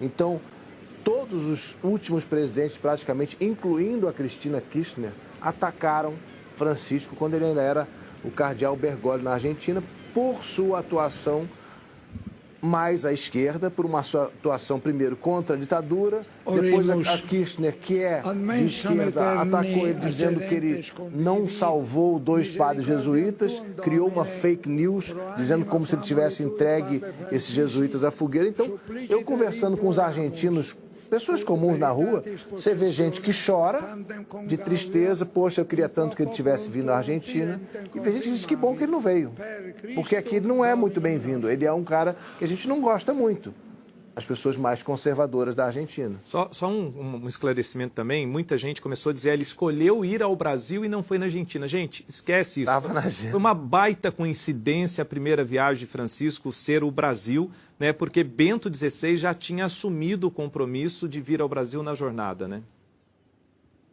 Beatriz, olha só, mais um momento importante dessa celebração, agora a aproximação do cardeal, decano, ao próprio caixão de Francisco, né? Vamos ouvir o que ele está dizendo. Come Papa Francisci, suppliciter imploramus, ut veritatis possessione, tantum congaudiat, in qua populum tuum fidentem confirmavi, Encomendamos a sua per víssima Christum Dominum misericórdia nostrum. de Deus a alma do nosso Papa Francisco, bispo da Igreja Católica, que confirmou os irmãos na fé da ressurreição. Oremos a Deus Pai por Jesus Cristo no Espírito Santo, para que ele, resgatado da morte, seja acolhido na sua paz e seu corpo ressuscite no último dia. Que a bem-aventurada Virgem Maria, Rainha dos Apóstolos e Salvação do povo romano, interceda junto a Deus, para que lhe revele ao nosso Papa a face de seu Filho, vosso bendito e conforme Igreja, com a luz da ressurreição. Deum Patrem deprecemur, per Iesum Christum in Spiritu Santo, ut eum morte redemptum, in pace sua sumat, et corpus eius resuscites in novissimo die. Beata Virgo Maria, Apostolorum Regina et Salus Populi Romani, apud Deum intercedat, ovultum Filii Tui, Pape nostro ostendat, que é o ícone que o Papa visitava na igreja de Santa Maria Maggiore. Exatamente esse ícone, me parece que é uma réplica, eu tenho dúvida se eles tiraram o ícone, porque é um ícone muito antigo e que tem uma tradição imensa de séculos. Eu não sei, não tenho certeza se esse é o original, no entanto, esse ícone é o ícone Salus Populi Romani, que quer dizer a salvação do povo romano. O título da obra não tem muita relação com o que o Papa dizia. A questão dele era, ele se sentia muito próximo de Maria. Era para esse ícone, né? Era lá que ele ia rezar antes de viajar, quando voltava de viagem. O Vaticano conta que ele passou mais de 100 vezes naquela capela, onde ele vai ser enterrado, diante desse ícone para rezar. Então ele foi colocado no altar ao lado do caixão. Não deve ser o original, porque ele vai ser enterrado agora lá, a menos que levem o ícone junto com o caixão, que seria muito bonito. E é isso que a gente vai ver daqui a pouquinho, Rodrigo, porque em 4 minutos sai a procissão em direção à Basílica de Santa Maria Maggiore, em Roma, uma procissão que deve durar cerca de 1h30 até o sepultamento, que está previsto para as 8 da manhã pelo horário de Brasília. Então, momentos finais agora dessa missa, dessa celebração religiosa no funeral do Papa Francisco, deve se encerrar daqui a pouquinho. Quero destacar aqui o que a imprensa internacional está chamando a atenção da homilia do cardeal Ré, muito sobre o que vocês disseram mais cedo, do trabalho do Papa Francisco aos mais vulneráveis, aos refugiados, e nessa homilia o cardeal Ré destacou que foi muito significativo que a primeira viagem do Papa Francisco, não internacional, que essa foi ao Brasil, a gente já falou, mas interna, tenha sido a Lampedusa, uma ilha símbolo da tragédia da imigração, com milhares de pessoas que morrem afogadas no mar todos os anos. Então, o cardeal citou essa viagem também a Lampedusa. E ele ainda falou sobre a decisão do Papa Francisco de se entregar até o último dia. Apesar da sua fragilidade e de um sofrimento final, o Papa escolheu seguir este caminho de doação até o último dia de sua vida terrena. Então, aqui uma fala do cardeal Ré, que celebrou até aqui a homilia. Você falou de Lampedusa, Beatriz, é muito emblemático isso, porque o Papa visitou, ele foi ali num barco, com pessoas que normalmente morrem em naufrágios na viagem para tentar chegar a Lampedusa, que é a porta da Europa. O Papa sempre falou sobre isso e a biografia dele, Esperança, que foi lançada agora, começa falando disso, que ele talvez não estivesse vivo se os imigrantes não tivessem sido acolhidos na Argentina e também se a família dele, os avós dele, tivessem viajado no navio Principessa Mafalda. Sofreu o problema, que naufragou, que afundou. Centenas de pessoas morreram, isso foi 2 anos antes, foi em 1927. A família acabou mudando de ideia na última hora e veio em 1929. Ele disse que... Para a Argentina, né? Ele disse que sempre agradecia a divina providência pela família não ter entrado naquele navio. Ou seja, tem uma relação direta com a história dele. Agora a gente também conta com a participação aqui na nossa cobertura especial com o padre Manuel José Godoy, ele que é teólogo e professor da FAGE de Belo Horizonte. Padre Manuel, muito obrigada por participar aqui conosco da nossa transmissão ao vivo na Band e na Band News TV. Bom dia para o senhor. Bom dia a todos vocês aí. É uma equipe boa da Band News. Padre, eu queria te fazer uma pergunta sobre uma das citações do cardeal Ré durante essa celebração, em que ele disse que o Papa escolheu se entregar até o último dia na vida terrena. Muito se veiculou nos últimos meses que o próprio Papa Francisco já tinha escrito uma carta de renúncia. E isso começou a ser ventilado quando a saúde dele começou a ficar frágil. A gente teve uma renúncia na história recente, né, por meio do Bento XVI, e quando o Papa Francisco demonstrou essa fragilidade, começou a se falar que, de fato, ele já tinha essa carta pronta, porque, se assim quisesse, poderia também renunciar ao ofício, né, de Papa e de chefe de Estado do Vaticano. Eu queria saber a sua análise sobre isso, por que o Papa decidiu ir até o fim e não renunciar, já que, de acordo com essas informações, de fato, ele haveria escrito essa carta de renúncia. Olha, o Papa Francisco se mostrou durante 12 anos como um de nós. Nós também, numa situação como a dele, poderíamos ter pensado, ventilado a ideia. Mas, como disse o cardeal Ré na missa, ele decidiu ir até o fim. Então, se existe essa carta, deve estar guardada a 1000 chaves, porque não foi revelado nada. Foi revelado, sim, um testamento dele, mas não uma carta renunciando. Então, tudo indica que, se passou pela ideia dele, passou, como passa pela nossa em situação similar.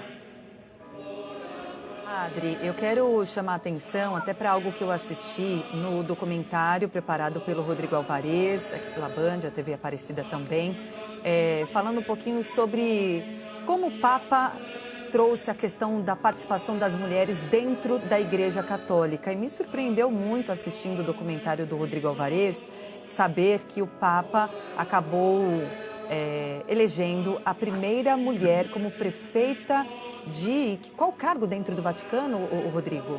Fica do Vaticano. Do próprio Vaticano, né? Foi o primeiro cargo dado a uma mulher em admiração a uma antiga chefe que ele teve na Argentina. Foi mais ou menos isso, né, Rodrigo? Exato, Esther de Carreaga, que era chefe do laboratório químico onde ele trabalhou antes de ser padre. E aí ele tinha tamanha admiração por essa mulher, que depois chegou a falar que as mulheres, elas são melhores administradoras que os homens. Melhores chefes. Chefes que os homens. Queria a sua percepção... Aqui tem um detalhe... Pois não, a percepção aqui realmente tem um detalhe interessante. Dessa busca ativa, ou então se o Papa fez pouco ou fez muito pelas mulheres, de introduzir, colocar elas em cargos de confiança dentro da igreja? Então, aqui tem um detalhe interessante, porque antes desta, ele já tinha colocado uma mulher como prefeita do dicastério para os institutos de vida consagrada, a irmã Brambilla. Então, essa não foi a primeira, ele já tinha colocado uma mulher num cargo que é sempre ocupado por cardeais, né? E até houve um detalhe que eu queria chamar a atenção. Como a carta de convocação para o conclave ia para todos os prefeitos de dicastérios, acabou indo também para a irmã Brambilla. Então chegou-se até a dizer, será que ela vai participar do conclave?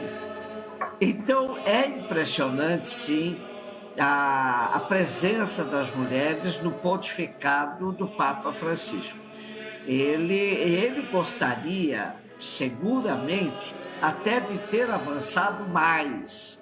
Ele só não o fez porque há muita resistência ainda. Há muita resistência. No último sínodo, o sínodo da sinodalidade, ele convocou mulheres para o sínodo. Tivemos 2 brasileiras no sínodo e aí surgiu um problema. O documento do sínodo é um documento do magistério da igreja, assumido pelo Papa. Mas tem mulheres, como é que fica? Tem leigas, leigos. Então, o Papa enfrentou muita resistência. Ele avançou com as mulheres até onde ele pôde. Por isso o cardeal disse que você trouxe, né, Márcio? Acabou a era francesa. Acabou a era francesa. Mas avança mais, será, padre? Olha, é uma incógnita. É uma incógnita. Eu também acho difícil, mas eu queria ver um padre respondendo isso pra gente, né, Padre Manuel? Não, é uma incógnita, porque os candidatos, tem candidatos muito bons aí na lista, mas que sejam arrojados como Francisco é meio complicado. Por exemplo, tem cardeais muito bons na lista, como o cardeal Parolin, que é ali o vice-papa, a gente popularmente pode chamá-lo assim. Padre, só um minutinho, vou te interromper um minutinho, só para chamar a atenção para uma imagem de agora, que é uma imagem que a gente vê a aproximação de várias linhas do catolicismo, é isso, Rodrigo? Diferentes que a gente denominações cristãs representadas ali. Agora. A gente vê ali, por exemplo, o representante da igreja etíope, que é muito importante, uma das primeiras igrejas, inclusive com representação dentro do Santo Sepulcro, só são 6 igrejas representadas lá dentro. A igreja síria, fundada pelo apóstolo Paulo, é fundamental também na tradição cristã.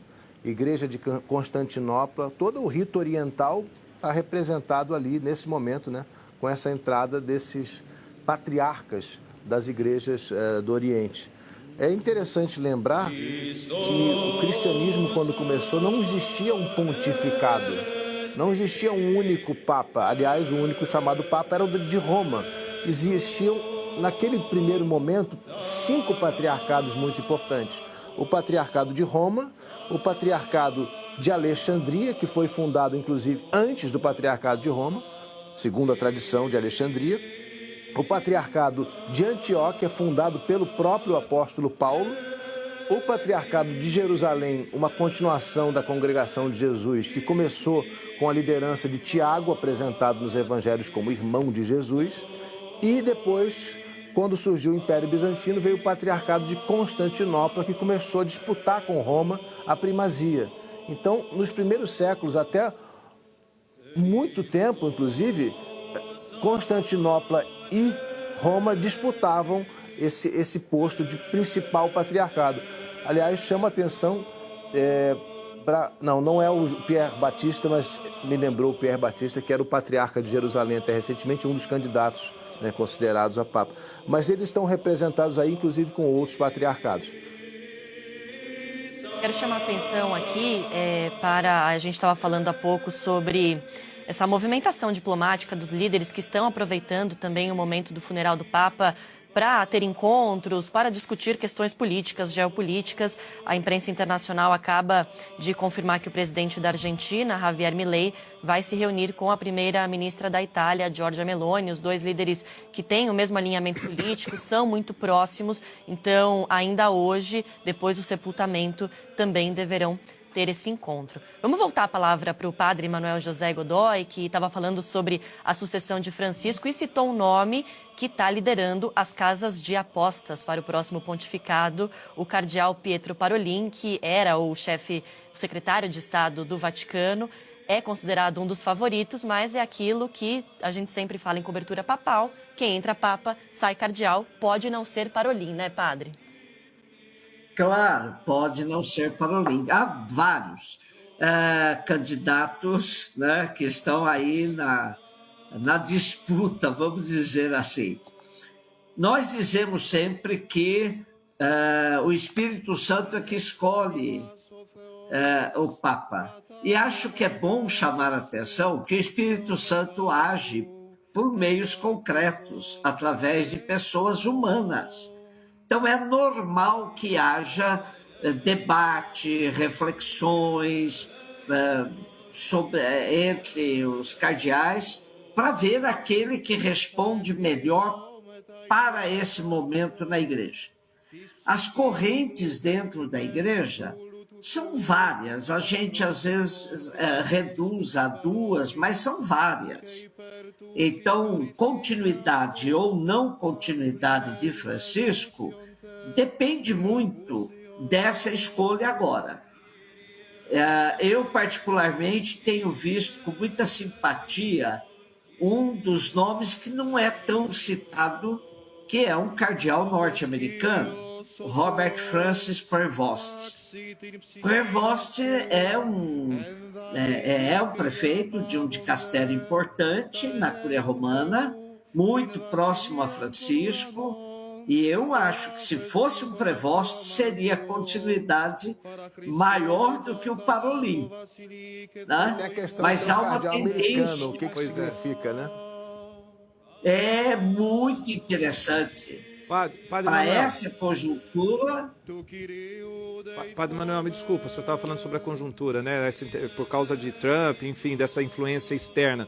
Mas a pergunta que eu queria fazer para o senhor, me desculpa se eu cortei o senhor pode continuar respondendo, Padre Manuel Zé Godoy. Eu queria saber até que ponto Francisco estava muito debilitado, né?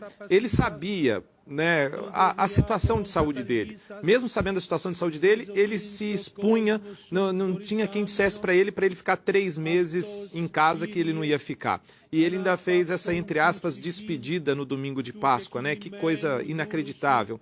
Mas até que ponto, padre, o senhor acredita até que ponto Francisco teria condição, da maneira como ele estava, da saúde debilitada, de influenciar, ou seja, de falar com alguns cardeais: olha, eu gostaria que fulano de tal me sucedesse. O senhor acha que seria possível isso ter acontecido, ou isso aconteceu em algum momento? O senhor acha que Francisco faria isso?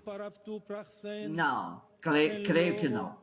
Francisco, um homem profundamente espiritual, que é um lado que às vezes a gente não destaca. A gente sempre fala do Francisco social, mas ele era tanto, não só mariano, né, uma devoção muito grande a Maria, mas era um homem de uma profunda espiritualidade. Agora, no final, os documentos citados têm sido muito Evangelii Gaudium, né? A alegria do Evangelho, que de fato é o programa do papado dele, ou Fratelli Tutti, né? Todos irmãos, numa linha mais social. Mas tem um documento que não está sendo muito citado, que se chama Gaudete et Exultate, que é um chamado universal à santidade, onde ele faz uma belíssima reflexão sobre as bem-aventuranças. Eu estou chamando a atenção disso para mostrar esse lado que às vezes não está sendo muito mostrado, de um Papa profundamente místico e espiritual. Não creio que ele faria esse tipo de indicação, quero que seja esse ou aquele. Não acredito.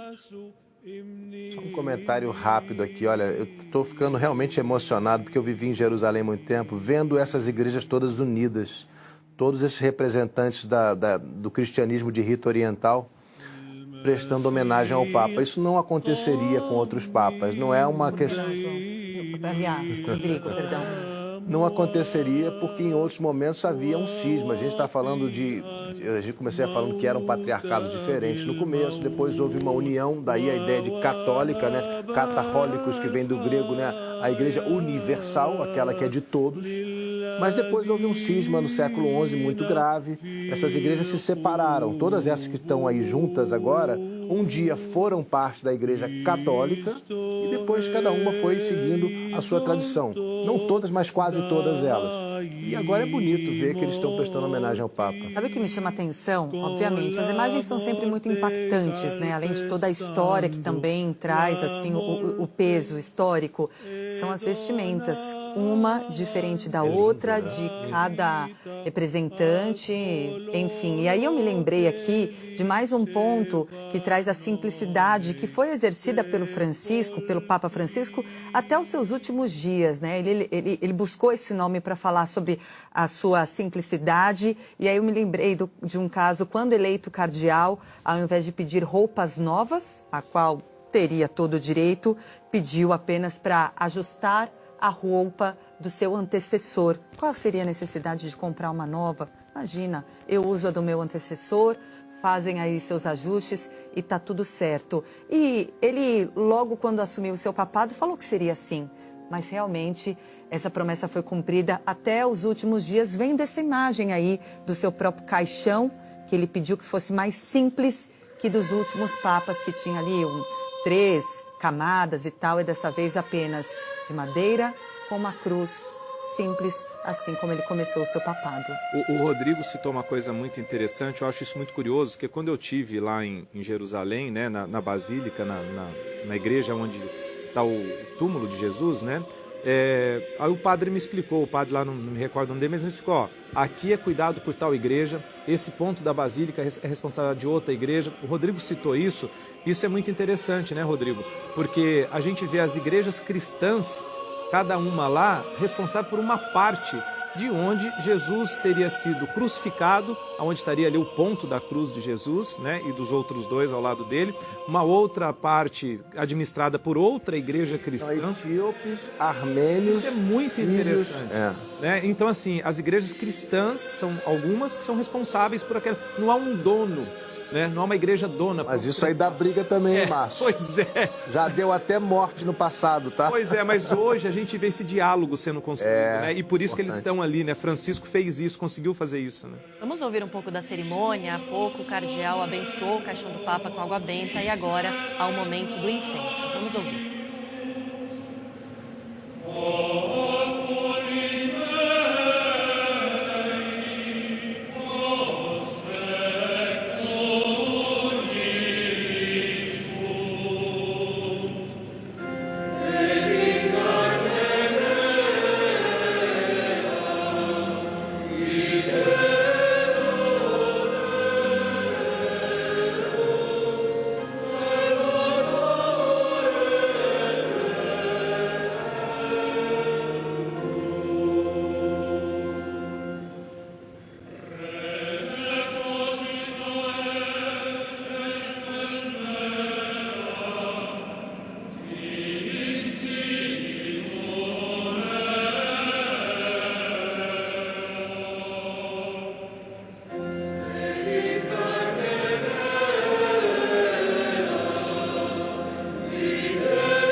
Santíssimo, confiamos a vossa misericórdia ao nosso Papa Francisco, que constituíste sucessor de Pedro e pastor da Igreja, anunciador intrépido da vossa palavra e fiel dispensador dos mistérios divinos. Aceitai-o, vos pedimos, no santuário do céu, gozar da eterna glória de vossos eleitos. Nós vos rendemos graças, Senhor, por todos os benefícios que na vossa bondade concedestes para o bem do vosso povo. Pater Clementissime, Papa Nostrum Franciscum committimus, A Igreja, privada de seu pastor, concedei o conforto da fé e a força da esperança. Nuntium intrepidum verbi tui, divinorum fonte de vida, mysteriorum fidelem no Espírito dispensatorem. vivificante, por Cristo, Admite eum vencedor da quaesimus morte, in celorum toda sanctorium, honra e glória, ubi cum nos omnibus séculos dos electis tuis, séculos. eterna Amém. gloria fluatur. Gratias tibiacimus, Domine, pro omnibus beneficis, que in tua Antífona. bontate, at Ao utilitatem paraíso plebis tue, vos ei acompanham concessisti. os anjos. Ecclesiae pastore urbate, dona solatium fidei, espei A fortitude. vossa chegada, Tibi nos pater, acolham fons os vitae, mártires, in spiritu vivificante, per Christum vos mortis conduzam victorem, omnis na honore Santa gloria, Jerusalém. in saecula saeculorum.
será levado para o interior da Basílica Vaticana.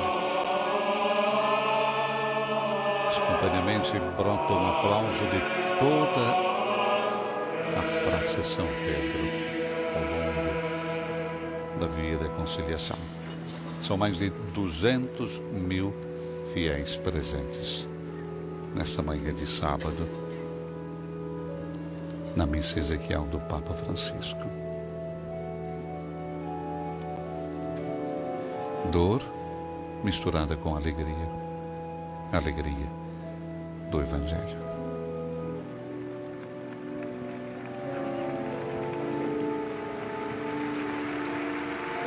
Será levado um caixão para o interior da Basílica Vaticana. Ritos finais, então, no funeral do Papa Francisco e agora a saída dos cardeais, um a um, e que foram aplaudidos pelos fiéis que estão neste momento na Praça São Pedro, mais de 200 mil pessoas acompanhando a despedida do Papa Francisco. E entre esses fiéis, há uma senhora de destaque, vocês devem se lembrar dessa história, a Carmela, de 78 anos, da Calábria, que todos os dias, enquanto o Papa estava internado no Hospital Gemelli, os 38 dias, ela ia até a frente do hospital fazer orações ao Papa.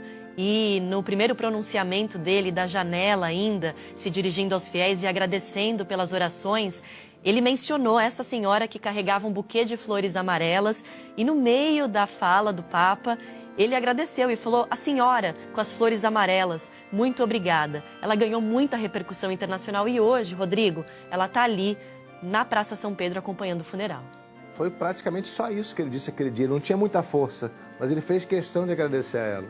Que bacana. Gente, quero até perguntar aqui para o nosso controle geral se temos a foto que acabei de colocar aqui de um bastidor desse funeral, um bastidor político internacional importante.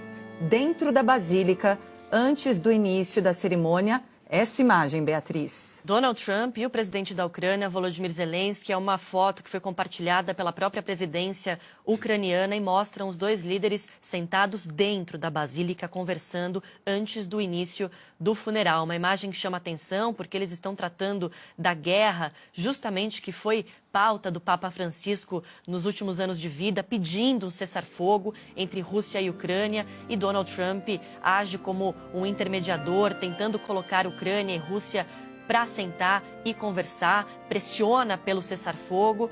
O enviado especial de Donald Trump ontem foi a Moscou conversar diretamente com Vladimir Putin para tentar dar andamento nessas negociações, e hoje Trump e Zelensky frente a frente, depois daquele mal-estar terrível entre os dois, né? Aquele vexame, aquele bate-boca, dedo na cara, na Casa Branca, meses atrás, em que eles conversavam justamente sobre o cessar-fogo. A reunião teve que ser interrompida, porque geralmente, justamente terminou em confusão, mas eles voltam a conversar, então a se encontrar para falar sobre a guerra. Mas, gente, minutos antes do funeral do Papa, aí cabe... Eu vou ponderar, Beatriz, eu não sei se é ruim ou se é bom, porque o diálogo também é algo que o Papa ele queria, né? acharia positivo. Que bom que vocês estão conversando de novo. Sim. Né? E que pena que Putin não está ali, né? Não pode estar ali, né? Afinal de contas, se tivesse, também poderia estar preso, né? Pelas restrições do TPI. Eu nem sei se seria, porque ninguém prende esses pedidos do Tribunal Internacional, ninguém está respeitando. Pois né? é. Agora, detalhe, mais uma atenção. das dúvidas, não vai, né? Eu quero reforçar aqui a atenção daquela foto. Vamos voltar para a foto do Zelensky, frente a frente a Donald Trump, antes do início da cerimônia. Zelensky de um lado e Trump e seu terno azul do outro. A gente chama atenção Mas porque... também esse azul é bem escuro, né, Patrícia? Então, aí eu fui buscar mais informações, porque a gente já falou sobre isso, que a imprensa internacional está chamando a atenção, do Trump ser o único chefe de Estado que não está usando preto ali na primeira fila, imagina, já está na primeira fila, então isso chama mais atenção, porque o preto, de fato, é um protocolo, é usado para rituais funerais no mundo todo, mas algumas culturas realmente não adotam essa prática, só que para o funeral do Papa, o Vaticano apenas pediu aos presentes, incluindo os chefes de Estado, que usassem cores sóbrias e escuras. O azul é escuro, né, Márcio? Aliás, o meu aqui, eu acho que é mais ou menos azul. Até o pessoal que está carregando o caixão ali, estão de azul também. Né? Mas é que destoou. Eu acho que é o seguinte, destoou. Então, de alguma maneira, chamou a atenção. Tem uma implicânciazinha com o Trump aí, não tem? Estão querendo pegar no pé. Olha a dificuldade, gente. Os cardeais já entraram na Basílica de São Pedro de novo, e agora os carregadores de caixão de azul, então, levantam o caixão do Papa Francisco. Mas é um azul mais escuro, Beatriz. É a última Trump vez. Também, Patrícia. Quero destacar que é a última vez, então, que o caixão deixa a Praça São Pedro, a última vez em que o Papa Francisco deixa a Praça São Pedro, porque a partir de agora o corpo dele será levado de volta à Basílica, ficará lá dentro para a saída do cortejo fúnebre que irá em direção à Basílica de Santa Maria Maggiore. O caixão, portanto, sairá por uma porta lateral, né? Ele não vai passar novamente pela Praça São Pedro e fará esse cortejo que tem um trajeto de aproximadamente 4 quilômetros. Exato. Beatriz, tudo indica que esse trajeto deve levar mais ou menos quanto tempo? Uma hora. Uma hora, né? Vai passar, inclusive, por pontos importantes ali de Roma, como o Coliseu e tal. E eles vão num ritmo bem lento, ritmo de caminhada, justamente para que os fiéis ao redor possam acompanhar também e, de certa forma, se aproximar, mas, claro, respeitando a barreira de segurança. Há um enorme protocolo de segurança por ali também. Até porque nem todos os fiéis conseguiram entrar na Praça São Pedro e provavelmente escolheram ficar pelo caminho em lugares até privilegiados, que possam estar mais próximos da passagem do cortejo, do próprio caixão que leva o corpo de Francisco. E aí a gente vai vendo o momento de saída, de retirada, para que ele siga então para a Basílica de Santa Maria Maggiore, onde escolheu ser lá sepultado. E a gente vai acompanhando minuto a minuto os momentos finais. As pessoas aplaudem. Ali, ó, olha o Lula, o presidente Lula ali do outro lado, de óculos, na parte de cima, né? A gente vê a parte de cima ali justamente tomada por esses chefes de Estado, além de cerca de 10 monarcas. Príncipe William está aí representando o príncipe Charles, porque por protocolo o príncipe Charles, o rei Charles, perdão, nenhum rei ou rainha da coroa britânica pode participar de um funeral, né? Então ele vai representando o pai e a gente vê ali, Donald Trump, também Você tem Macron. olho bom, eu não tô vendo ninguém. Tá vendo ninguém? Você tá vendo lá no fundo? Exato. Então, para quem não tá vendo, eu tô vendo aqui, tô contando tudo. Ali, então, os líderes são pelo menos 50 líderes, chefes de estados, além dos monarcas. E esses milhares de fiéis muito emocionados.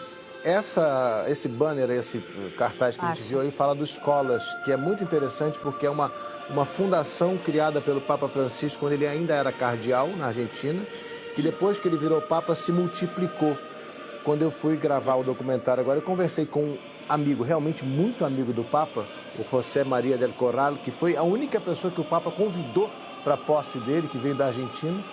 E ele conduz essa Fundação Escolas, que ajuda 2,5 milhões de jovens no mundo inteiro a encontrar o que o Papa disse, retomar a autoconfiança, o autoconhecimento, um projeto que envolve esporte e artes de maneira geral, inclusive cinema. Eu acho que o Papa tinha muita preocupação, assim como a gente falou aqui do maestro do Vaticano, ele chamava a atenção que o Papa gostava muito de encorajar os jovens ali no coro, participação, porque ele sabia da ciência de renovar a fé católica no mundo, né, Márcio? Aos discursos dele da Jornada Mundial da Juventude aqui no Brasil, as homilias, né, e todas as falas dele em relação aos jovens, ou seja, ele encorajava o jovem para assumir essa atitude, né, para assumir essa vocação mesmo dentro da igreja também, né, sempre com as palavras encorajadoras. Agora, você falou do amigo aí, o Rodrigo, comentou-se muito durante a semana nas redes sociais, na internet, conversei com a Beatriz sobre isso, tinha algumas perguntas na sala Google, a sala digital Band Google, aqui no Grupo Bandeirantes, né? O Papa Francisco não tem família? Não tem ninguém da família dele, sei o quê? Como se o Papa tivesse abandonado a família dele. Tem a irmã dele, né?